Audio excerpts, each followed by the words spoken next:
اور سود کی جو سزائیں ہیں وہ بہت ساری ہیں، اور سب سے کم درجہ جو ہے حضور علیہ السلام نے فرمایا وہ اس کے برابر ہے کہ جیسے کوئی شخص اپنی ماں کے ساتھ زنا کرتا ہے۔ آج ہمارے اس معاشرے کے اندر سود کی لعنت سرایت کر گئی ہوئی ہے، اور اس کا نام بدل کے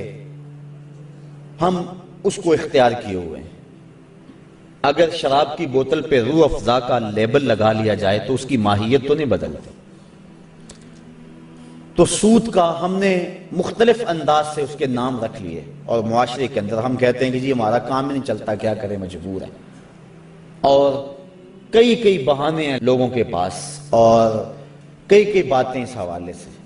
قرب قیامت کے فتنوں کو بیان کرتے ہوئے ارشاد فرمایا کہ قرب قیامت میں اگر کسی کے پاس سود نہیں پہنچے گا تو اس کا دھواں ضرور پہنچے گا، یعنی ایسے حالات بن جائیں گے، لوگ اللہ سے اتنے دور ہو جائیں گے۔ تو سود ایک ایسی بیماری ہے، ایسا جرم ہے کہ جس کی سزا قیامت کے دن اللہ تعالیٰ نے قرآن مجید میں فرمائی کہ وہ ایسے اٹھایا جائے گا جس طرح کسی شخص کو شیطان نے مس کیا ہوا ہے، اور اس کی جو حالت ہوتی ہے، یہ جو کہتے ہیں اس کو جن آ گیا اور اس کو اپنی ہوش نہیں رہتی، گرتا ہے دائیں بائیں،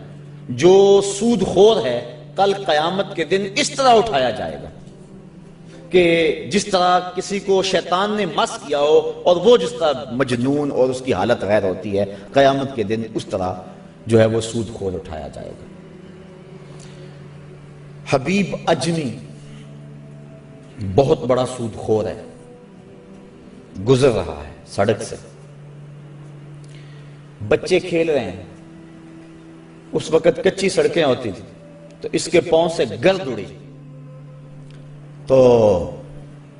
جب گرد اڑی تو ان بچوں نے کہا پیچھے ہٹ جاؤ،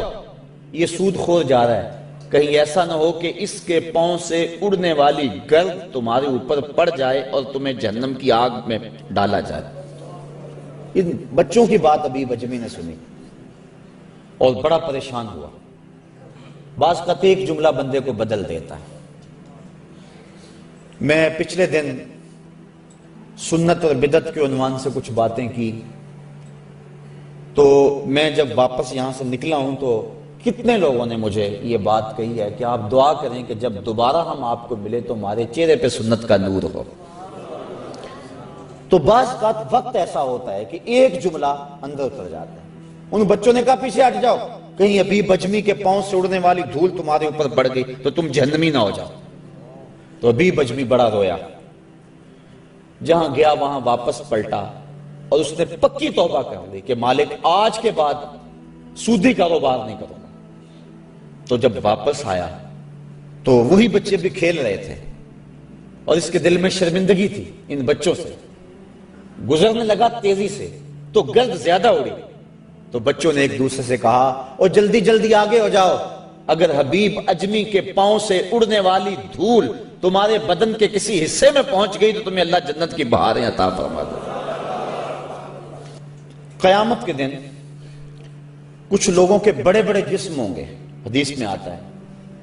اور حضور نے اس منظر کو دیکھا، اور بطن ہوں گے جس طرح شیشہ ہوتا ہے، اور اس کے اندر حضور نے دیکھے سانپ ہیں اور بچھو ہیں، اور وہ شخص اٹھتا ہے تو اس سے اٹھا نہیں جاتا۔ پوچھا جبریل یہ کون لوگ ہیں؟ فرمایا یہ وہ لوگ ہیں جو سود کھایا کرتے تھے۔ تو سود کھانا، سود کھلانا، سود لکھنا، سود کی رقم پہ گواہ بننا، یہ سارے جرم کے اندر برابر کے شریک ہیں۔ اللہ ہمیں اس لعنت سے محفوظ فرمائے۔ اگر کسی کے کاروبار کے اندر سود کا ایک ذرہ بھی ہے تو وہ جلدی سے اپنے کاروبار کو پاک کرتے، چونکہ سود میں فائدہ کوئی نہیں ہے، سود میں نقصان ہی نقصان ہے۔ اللہ تعالیٰ فرماتا ہے کہ وہ ربا کو گھٹاتا ہے اور جو تم صدقات دیتے ہو اس کو بڑھاتا ہے۔ عقل انسانی کہتی ہے کہ جو سود لیتے ہیں اس سے تو مال میں اضافہ ہوتا ہے، اور زکوٰۃ نکالیں تو اس میں مال میں کمی ہوگی، لیکن اللہ فرماتا ہے نہیں، اس میں زیادتی ہوگی، اس میں کمی ہوگی۔ ایک روایت میں آتا ہے کہ جب بندہ صدقہ کرتا ہے تو رحمان اس کو اپنی قدرت کی مٹھی میں لے لیتا ہے، اور پھر اتنی تیزی کے ساتھ وہ صدقہ بڑھتا ہے جس طرح گھوڑا بڑھتا ہے، اور کل قیامت کے دن چھوٹا سا جو صدقہ کیا جائے گا اس کو ایسے ملے گا جس طرح احد پہاڑ ہوتا ہے۔ تو صدقے بڑھتے ہیں اور سود جو ہے اس سے رزق سمٹتا ہے اور زندگی کے اندر بے چینی اور اضطراب پیدا ہو جاتا ہے۔